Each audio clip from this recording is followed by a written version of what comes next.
맨발의 승리라고 하는 영화가 있습니다. 이 영어 원제는 12 Mighty Orphans, 12명의 강력한 고아들. 이것이 그 미국 영화 제목입니다. 1930년도에 그 미국의 경제 대공황이 불어닥쳐서 많은 자들이 길거리에 나앉게 되고 살 길이 막막해져서 소망을 잃어버린 그 시대 가운데 한 고아원이 있었습니다. 부모들이 더 이상 이 자녀들을 서포트할 그 여력이 안 되니까 다 고아원에 맡겨버린 거예요. 그래서 상처를 받고 이 버림받았다는 느낌 때문에 엄청난 분노가 쌓여 있는 이 고아원에 그들을 아끼는 의사 선생님 한 분이 있었습니다. 그래서 이분이 이 고아들에게 소망을 좀 심어주면 좋겠다. 그래서 유능한 이 풋볼 코치, 이 미식 축구 그 유명한 코치 하나를 영입해 옵니다. 그런데 고아원이니 돈이 있겠습니까? 무슨 이 운동장이 제대로 갖추어졌겠습니까? 아이들 유니폼이 있겠습니까? 게다가 이 고아들 가운데 고등학생 남자들 데리고 이 팀을 지금 만든 거예요. 그런데 미식 축구라고 하는 것을 한 번도 게임을 뛰어본 적도 없고 공을 만져본 적도 없는 친구들을 데리고 이제 이 팀을 하나 만든 거예요. 제대로 됐겠습니까? 안 되겠습니까? 안 되는 거예요. 서로 막 치고받고 싸우고. 그래서 어느 한 날, 그러니까 그래도 좀 기본적으로 훈련을 시켜서 첫 경기에 내보냈는데 아주 센 팀이랑 붙은 겁니다. 그 팀은 모든 것이 갖추어져 있고 부자 동네, 부유한 부모 밑에서 자란 자녀들이에요. 그래서 잘 먹어가지고 등치가 있다만 하는 친구들이고, 예? 자기네들을 위한 벌써 이 버스 하나가 대절되어 있고, 모든 환경이 갖추어진 상태에서 뛰어난 실력을 갖춘 팀이랑 하니 판판이 깨지죠. 한 점도 못 내고 완패를 당한 겁니다. 그래가지고 와가지고 역시 우리는 안 돼. 패배의식에 쩌들은 이 아이들을 데리고 이 코치가요, 한밤중에 깨워서 아이들을 그 필드로 데려갑니다. 아이들에게 이렇게 얘기를 해요. 얘들아, 고아라고 하는 것은 부끄러운 게 아니란다. 고아라고 해서 무가치한 사람은 아니란다. 너희들 몰랐겠지만 나도 고아다. 그 코치가 고아였던 거예요. 그래서 이 아이들에게 자기의 그 아픈 과거를 이야기하면서 나는 내 스스로가 고아인 것에 대해서 자랑스럽다. 이게 내 잘못이 아닌데, 하지만 나는 이 역경을 뚫고 나는 여기까지 왔으니 나는 내 삶에 대해서 나는 자랑스럽다. 그러면서 뭐라고 얘기하냐면 I am a mighty warrior. 나는 강한 용사다. 너희들도 강한 용사가 될 수 있다. 이러면서 이 고아들에게 이 자기 스스로를 바라보는 이 정체성을 완전히 바꿔버립니다. 나는 쓸모없는 고아다 에서 뭘로 바꿨다고요? Mighty warrior. 나는 강한 군사다, 용사다. 를 바꿔준 겁니다. 그러니까 그때부터 아이들이 조금씩 변하기 시작을 하는 거예요. 그 중에 한 명 그 쿼터백, 가장 그 유능한 이 주장 정도 되는 친구 하나가 있었는데 그 친구는요, 아버지가 자기 보는 앞에서 자살을 한 거예요. 권총으로. 그래서 그 피가, 이 아버지 피가 자기한테 다 튄 상태로 고아원에 거의 끌려오다시피 한 겁니다. 엄마가 그 광경을 보고서는 그냥 집을 나가버린 거예요. 그러니까 얼마나 이 속에 이 분노가 가득 찼겠습니까? 근데 이 친구가 그 영화 거의 마지막에 가보면 이제 스테이트 챔피언십 그 주 안에서 이 결승전까지 올라간 거예요. 이 고아들로 만들어진 팀이. 그런데 상대편이 너무 강한 친구들입니다. 그러니까 막 부상을 입고 다 지쳐버린 거예요. 그래서 그 라커룸에서 그 해프타임이라고 그러죠. 영어로 뭐예요? 한국말로 해프타임. 예? 휴식 시간? 예. 그 시간에 이 쿼터백이었던 이 친구가 갑자기 I am a mighty warrior. 나는 지금까지 내가 용사라는 걸 믿지 않았다는 거예요. 그런데 너희들이 나에게 많은 것을 가르쳐 주었고 내가 이제 나는 용사라는 걸 알겠다. 우리 용사다. 그러면서 그 코치가 심어준 그 정체성을 드디어 내면화시켜서 다른 친구들까지 격려해서 아깝게 집니다. 이기지는 못했지만 끝까지 싸웠어요. 그럼 그들이 패배한 겁니까? 아니죠. 인생에서 승리한 겁니다. 제가 이걸 보면서요. 참 감동을 받았습니다. 우리 크리스찬들이 이런 모습이구나. 우리 교회가 이런 모습이구나. 상처 입고 부족하고 하는 사람들이 다 모아놨어요. 여러분, 우리가 오합지졸입니까? 쓸모없는 인간들입니까? 아니에요. 우리는 예수님 안에서 새로운 정체성을 부여받은 줄로 믿으시기 바랍니다. 하나님의 아들과 딸입니다. 하나님이 우리를 용사로 부르신 줄 믿으시기 바랍니다. 앞뒤자로 인사하겠습니다. 우리는 용사입니다. 사도 바울이요, 자기의 정체성을 이렇게 고백합니다. 고린도 후서 6장 9절과 10절을 제가 읽어드릴게요. 우리는 무명한 자 같으나 유명한 자요. 죽은 자 같으나 보라, 우리가 살아있고. 근심하는 자 같으나 항상 기뻐하고, 가난한 자 같으나 많은 사람을 부요하게 하고, 아무것도 없는 자 같으나 모든 것을 가진 자로다. 아멘. 우리가 어떤 사람들이라고요? 우리는 무명한 사람이 아니라 유명한 사람들이에요. 여러분, 세상적으로 유명한 게 아니죠. 이때 유명하다는 건 무슨 뜻일까요? 주님이 우리의 이름을 알고 계세요. 그러면 그걸로 충분한 거 아니에요? 앞뒤자로 인사하겠습니다. 우리는 유명한 자들입니다. 죽은 자 같으나 보라, 우리가 살아있다. 앞뒤좌우에서 막 우겨싸움을 당해서 죽을 것 같은 거예요. 하지만 우리는 이렇게 건강한 모습으로 주님의 생명이 충만한 상태에서 우리는 2025년 둘째 날을 지금 시작하고 있습니다. 아멘. 게다가 근심하는 자 같으나 항상 기뻐하고, 막 우리에게 예상치 못한 어려움이 찾아오면 낙심도 합니다. 그런데 아까 우리가 찬양했죠?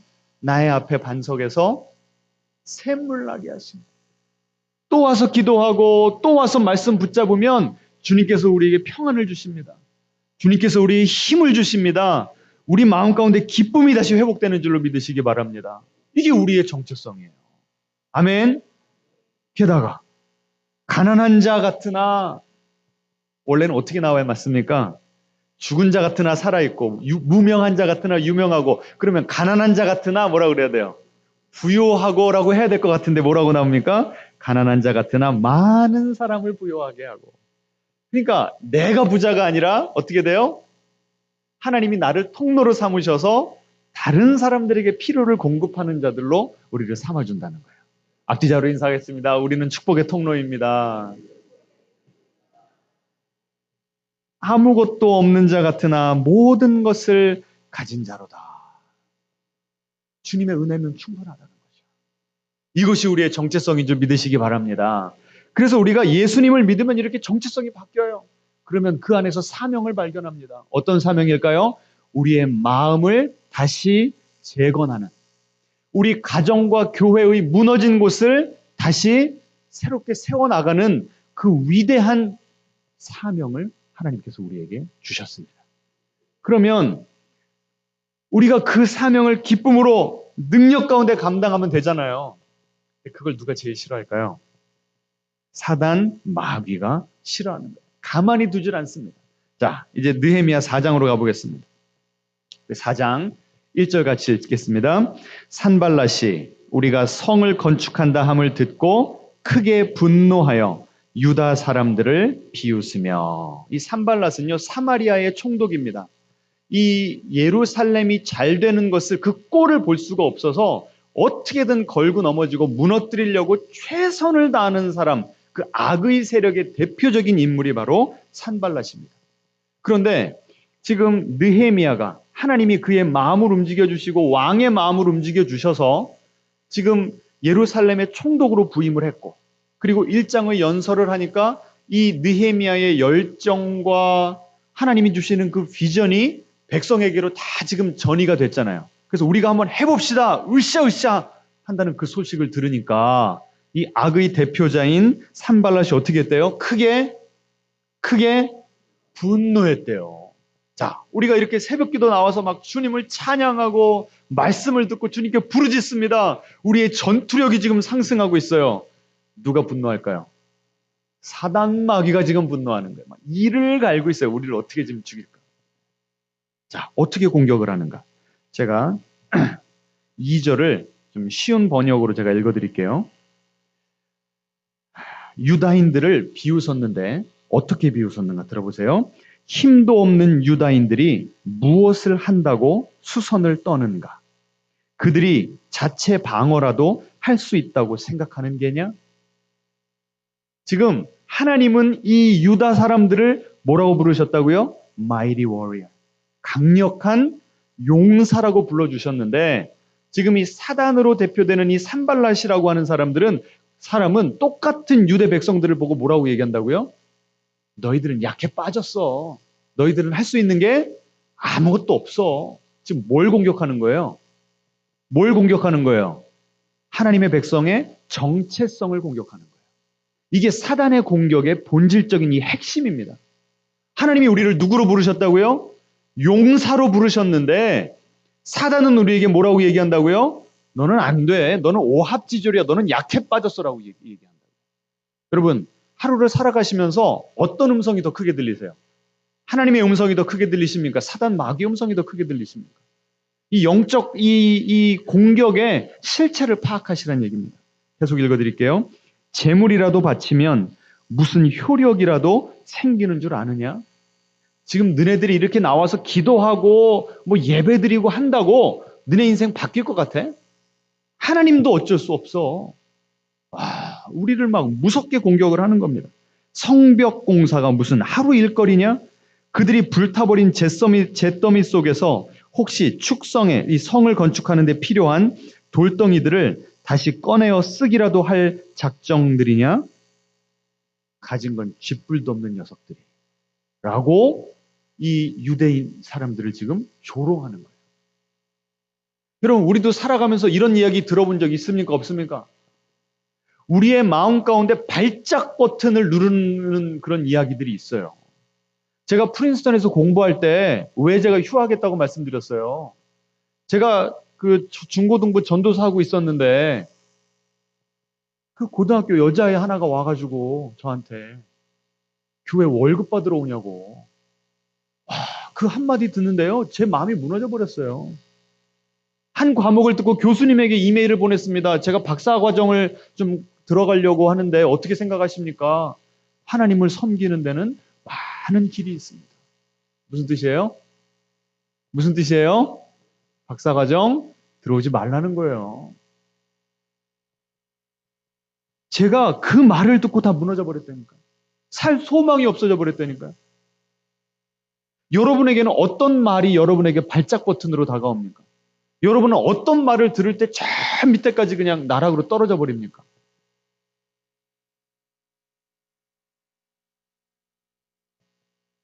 못 배운 사람이. 너희 집안이. 자녀가 인생 성적표인데 네 자녀가. 여러분, 우리는 이런 소리 들을 때마다요. 우리는 하나님의 존귀한 아들, 딸이고 하나님이 우리를 향한 놀라운 계획을 가지고 계시고 우리는 강력한 용사고 어느 소리가 더 크게 들려요? 조롱의 소리가 더 크게 들립니까? 하나님의 음성이 더 크게 들립니까? 우리를 무너뜨리려고 사단이 이렇게 역사한다니까요. 자, 그때 이 느헤미야와 백성들은 어떻게 이겨냈는가? 4절. 느헤미야 4장 4절 같이 읽습니다. 우리 하나님이여 들으시옵소서. 우리가 업신여김을 당하나이다. 원하건대 그들이 욕하는 것을 자기들의 머리에 돌리사 노략거리가 되어 이방에 사로잡히게 하시고 주 앞에서 그들의 악을 덮어두지 마시며 그들의 죄를 도말하지 마옵소서. 그들이 건축하는 자 앞에서 주를 노하시게 하였음이니이다 하고. 지금 나를 조롱하는 자들에게 직접 가서 싸웠습니까? 말대꾸하면서 서로 싸웠어요? 아니에요. 그 속상한 그 기가 막힌 조롱의 말을 그대로 가지고 와서 누구에게로 지금 가서 쏟아놓는 거예요? 하나님께로. 앞뒤자로 인사하겠습니다. 기도로 승리합시다. 다시 한번 인사하실 때 하나님께 일러 바칩시다. 막 내 속이 뒤집어지는 거예요. 그럼 이걸 누구에게 가져가시라고요? 하나님께 가져가시. 하나님 들으시옵소서. 하나님 저 인간들이 나에게 이렇게 얘기했는데 하나님 들으셨죠? 나는 하나님의 아들인데 나는 하나님의 용사인데 저들이 나를 저렇게 짓밟아 버립니다. 말로 나에게 저렇게 상처를 줍니다. 하나님 나를 건드렸으니 저들은 누구를 건드린 겁니까? 하나님을 건드린 겁니다. 5절 마지막에 주를 노하시게 하였음이니이다. 하나님 저들을 좀 어떻게 좀 해주십시오. 막 기도로 내 낙심을 내 절망을 이겨내는 거예요. 2025년 하나님 여러분 이 기도로 영적 전쟁에 승리하는 여러분 되시기를 주님의 이름으로 축원합니다. 기도하면 하나님의 음성이 더 크게 들리기 시작합니다. 기도하면 나의 앞에 내가 부딪혀야 되는 그 문제보다 하나님이 더 크게 보이는 원래 사이즈대로 보이는 역사가 일어날 줄로 믿습니다. 자, 그래서 흔들리지 않았어요. 그러니까 가만히 있습니까? 아니죠. 7절 같이 있습니다. 산발락과 도비아와 아라비아 사람들과 암몬 사람들과 아스돗 사람들이 예루살렘 성이 중수되어 그 허물어진 틈이 메꾸어져 간다함을 듣고 심히 분노하여 다 함께 꾀하기를 예루살렘으로 가서 치고 그곳을 요란하게 하자 하기로. 말로 안 되니까 이제는 뭐 하겠다는 거예요? 실제 물리적으로 폭력을 가하겠다는 거예요. 한번 영적 전쟁에서 우리가 싸우고 이기잖아요. 그럼 사단이 그걸로 그래 그냥 나는 너 내버려 둘게. 그럼 얼마나 좋습니까? 한번 이겨내면 어떻게 한다고요? 사단의 공격이 더 세져요. 여러분 인생 가운데 이거 패턴 아니에요? 하나님의 능력을 경험을 하고요. 내가 기도했는데 정말 문제가 해결됐어요. 와, 신납니다. 하나님께서 우리 가정을 세워가시는구나. 내가 이제 주님의 안에서 더 견고해졌구나. 와, 그렇게 생각하는 순간 사단 마귀가 어떻게 해요? 더 센 걸로 우리를 날려버려요. 앞뒤자로 인사하겠습니다. 마음 단단히 먹읍시다. 이 사단의 목표가 뭐라고요? 우리를 무너뜨리는 거예요. 나는 용사다라고 하는 것을 입 밖에 꺼내지 못하도록 내 스스로에 대해서 그걸 믿지 못하도록 총공격을 당한다니까요. 자, 그러니까 그때 어떻게 했습니까? 9절 같이 읽죠. 우리 하나님께 기도하며 그들로 말미암아 파수꾼을 두어 주야로 방비하는데. 자, 또 어떻게 이겼다고요? 또 기도했어요.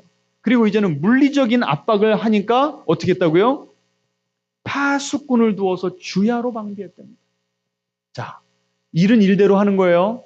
성벽은 성벽대로 쌓아나가면서 처자식은 처자식대로 돌봐야 되면서 기도는 기도대로 하면서 거기다 이제는 뭐까지 더해야 돼요? 밤낮으로 파수꾼까지 경계까지 서야 되는 거예요. 여러분 어떨까요? 살아가는 게 고달프고 피곤하죠. 여러분 오늘 이렇게 오셨잖아요. 지금 특세 며칠째입니까? 4일째. 이 새벽 기도가 이 몸에 배신 분들은 괜찮아요. 근데 오래간만에 하신 분들 어때요? 아주 죽을 지경이죠. 피곤해 지금 피곤해. 자, 그러니까 기도로 이겼고 지금 파수꾼을 두어 방비를 했습니다. 그런데 10절 같이 읽죠. 유다 사람들은 이르기를 흙무더기가 아직도 많거늘 짐을 나르는 자의 힘이 다 빠졌으니 우리가 성을 건축하지 못하리라. 아까 그 영화에서요. 그 마지막 게임에서 I'm a mighty warrior 하고 그 쿼터백이 외치기 전에 그 라커룸에서 자기네들끼리 또 한숨을 쉬는 거예요. 이것 봐, 우리 안 된다니까. 오히려 조금 되다가 더 센 팀을 만나버리니까 더 깊이 낙심을 하는 거예요. 지금 이 유다 백성들이 똑같은 겁니다. 야, 이제 정말 하나님께서 무언가를 하시는가 보다. 저 느헤미야 준비된 리더가 왔고 우리가 기도로 지금 이렇게 이겨냈다. 그런데도 성벽을 재건하느라고 힘들지. 기도는 기도대로 해야 되지. 파수꾼. 어떻게 돼버렸다고요? 10절에 흙무더기가 아직도 많거늘. 여러분, 여러분의 가정을 보세요. 우리 교회를 보세요. 할 일이 적어요, 많아요? 하나님의 다스림이 임하는 하나님의 나라로 우리 가정과 교회를 지금 재건해 나가야 되는데 할 일이 많아요, 적어요. 커요, 작아요. 한숨부터 나오는 거야. 이거 어떻게 하려나. 2025년을 시작하면서도 막 주님께서 우리에게 복을 주실 것 같은 소망이 있으면서도 동시에 2025년에는 또 얼마나 큰 일들이 또 나를 기다리고 있을래나. 막 겁이 나는 거라. 그러지 않아요? 저는 오늘 이 느헤미야 4장을 읽으면서 어쩜 이렇게 우리의 삶을 이렇게 현실적으로 보여줄까? 기가 막힌 거예요. 기가 막힌. 이 성경이 우리의 지금 인생을 읽어내는 겁니다. 여러분 동의하세요? 네. 그러니 우리가 성을 건축하지 못하리라. 지금 느헤미야가 오기 전에 이 백성들의 마음으로 다시 어떻게 한 거예요? 돌아가 버린 거예요. 지금 내 마음에 새로운 정체성이 자리 잡히려고 하는데 사단 마귀가 또 때리고 또 때리고 또 때리니까 우리 교회, 우리 집구석 이렇게 돼버린 거예요. 여러분 우리가 여기서 끝낼 수 있습니까? 어떤 목사님이 이 4장 가지고 설교하시면서 그러더라고요. 대부분의 신앙인들이 느헤미야 2장에서 끝난대요. 하나님께서 애통하는 마음을 주셨고 무언가를 해야 되겠다고 지금 막 하나님께서 열정을 주셔서 시작은 하는데 어디서 스탑을 해버린다고요? 공격받으니까 우리가 여러분 아무것도 안 하면 아무 공격도 안 받아요. 우리가 무언가 일어나려고 지금 꿈틀거리니까 사단 마귀가 역사라는 거예요. 지금 이 산발랏이라고 하는 사람이 크게 분노했다. 분노했다라고 하는 표현이 4장 1절에 나오고 7절에 나오고 두 번이나 나와요. 사단 마귀가 분노하면 지금 우리가 뭔가 잘하고 있는 겁니다. 아멘. 앞뒤자로 인사하겠습니다. 사단 마귀를 더 분노하게 합시다. 좀 오기를 가지고 이 영적인 이 열정을 좀 불태우시기를 주님의 이름으로 축원합니다. 자, 그래서 이 느헤미야가 어떻게 했냐면요. 이 17절 한번 같이 읽겠습니다. 시작. 성을 건축하는 자와 짐을 나르는 자는 다 각각 한 손으로 일을 하며 한 손에는 병기를 잡았는데 한 손에는 쟁기를 잡고요. 한 손에는 무기를 들고 있었던 거예요. 여러분 얼마나 고달픕니까 인생. 그런데 이 과정을 이겨내야 성벽이 완성됩니다. 하나님의 나라가 이루어집니다. 우리 자녀들이 안전하게 살 수 있을 줄 믿으시기 바랍니다. 자, 이렇게 기도만 하는 사람이 아니라 느헤미야는 실제로 싸워 이기는 이 액션의 사람이었던 줄 믿으시기 바랍니다. 자, 그렇게 한 다음에 14절 우리 같이 읽죠. 시작. 내가 돌아본 후에 일어나서 귀족들과 민장들과 남은 백성에게 말하기를 너희는 그들을 두려워하지 말고 지극히 크시고 두려우신 주를 기억하고 너희 형제와 자녀와 아내와 집을 위하여 싸우라 하였느니라. 아멘. 지금 우리가 믿는 하나님이 어떤 하나님이래요? 지극히 크시고 두려우신 하나님. 따라해 보겠습니다. 크신 하나님이 내 문제보다 크십니다. 정말 믿으세요? 정말 하나님이 크게 보이세요? 오늘 기도를 언제까지 하다가 돌아가셔야 됩니까? 하나님이 더 크게 보일 때까지. 하나님의 그 원래 사이즈로 보일 때까지 기도하게 되시기를 축원합니다. 지금 도전하고 있는 거예요. 하나님이 지금 크신데 왜 낙심하는가? 두려워하지 말아라. 여러분 우리가 왜 이렇게 고달프게 싸워야 됩니까? 마지막에 나오죠. 14절 후반절에 너희 형제와 자녀와 아내와 집을 위하여 싸우라. 그럼 이거는 다른 사람을 위해 싸우라는 게 아니에요. 누구를 위해 싸우라고요? 우리 가정을 위해 싸우라는 거예요. 지금 우리 자녀들이 이 악의 세력에 무방비로 노출되어 있습니다. 우리 자녀들이 신앙으로 그들의 이 성벽을 쌓아내지 않으면 이 세상 문화를 비판적으로 받아들일 건 받아들이고 쳐낼 건 쳐내야 되는데 이 가치 기준이라고 하는 성경적인 가치 기준이라고 하는 성벽 자체가 없어버리니까 자녀들이 지금 무방비로 공격을 당하고 있다고요. 우리가 대신 싸워줘야 될 이유가 여기 있는 겁니다. 우리 자녀들 붙들고 눈물로 기도해야 될 이유가 여기 있는 줄로 믿으시기 바랍니다. 우리 배우자들 지금 다 이렇게 무방비로 노출되어 있다. 우리가 기도해 주지 않으면 누가 그들을 위해서 싸우겠습니까?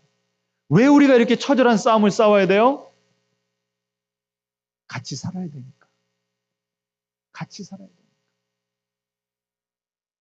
여러분 이제 더 이상 물론 서로 기도해 주셔야 돼요. 오늘 본문에도 보시면 나팔 부는 자가 있었다라고 나옵니다. 자, 20절 한번 같이 읽어보죠. 너희는 어디서든지 나팔 소리를 듣거든 그리로 모여서 우리에게로 나아오라. 무슨 소리예요? 지금 서로 멀리 떨어져서 지금 각각 자기가 맡은 곳에서 성벽을 건축하고 있잖아요. 혹시라도 자기가 맡은 곳에 지금 이 공격이 들어오면 나 혼자서 못 싸우잖아요. 그러니까 다급할 때 뭘 부르라고요? 나팔을 부르라고요. 지금 우리 가운데는 그래도 비교적으로 인생이 평탄한 분들 계십니다. 그런 분들은 누군가가 나팔을 불면 우리 셀원이 어디 지금 우리 교회 어떤 집사님이 권사님이 힘들다고 나팔을 불면 어떻게 해야 돼요? 빨리 가서 같이 싸워줘야 됩니다. 기도로 중보로 같이 싸워서 이겨야 되는 줄로 믿습니다. 그러니까 그거는 서로 도와야 돼요. 하지만 가장 근본적으로는 내 집 싸움은 누가 해야 돼요? 내가 해야 되는 거예요. 다시 한번 인사하겠습니다. 우리는 하나님의 강한 용사입니다. 자, 왜 우리가 이걸 싸워야 되고 어떻게 우리가 이길 수가 있는가? 어떻게 우리가 이 승리를 확신할 수가 있는가? 20절 후반절이요. 시작. 우리 하나님이 우리를 위하여 싸우시리라. 아멘. 하나님이 우리를 위해서 싸우시면 우리는 손 놓고 가만히 있어도 되죠? 가만히 있어도 되죠? 우리가 영적인 어린 아이일 때는 하나님께서 그렇게 해주실 수 있어요. 그런데 이렇게 새벽 기도까지 나오시는 분들은 하나님이 그렇게 안 해주십니다. 우리를 훈련시키셔서 우리를 강력한 용사로 만드셔서 우리를 통해 승리하게 하심을 믿으시기 바랍니다. 그러니 인생 고달픈 거는 기본입니다. 쉬운 인생 기대하지 마시고 2025년 이 고달픈 인생을 기도로 말씀으로 승리하게 해주시라고 오늘 하나님을 좀 꼭 붙드는, 그래서 주님을 앙망하면서 주님께서 주시는 새 힘으로 2025년 한 해 비상하는 여러분 되시기를 주님의 이름으로 축원합니다.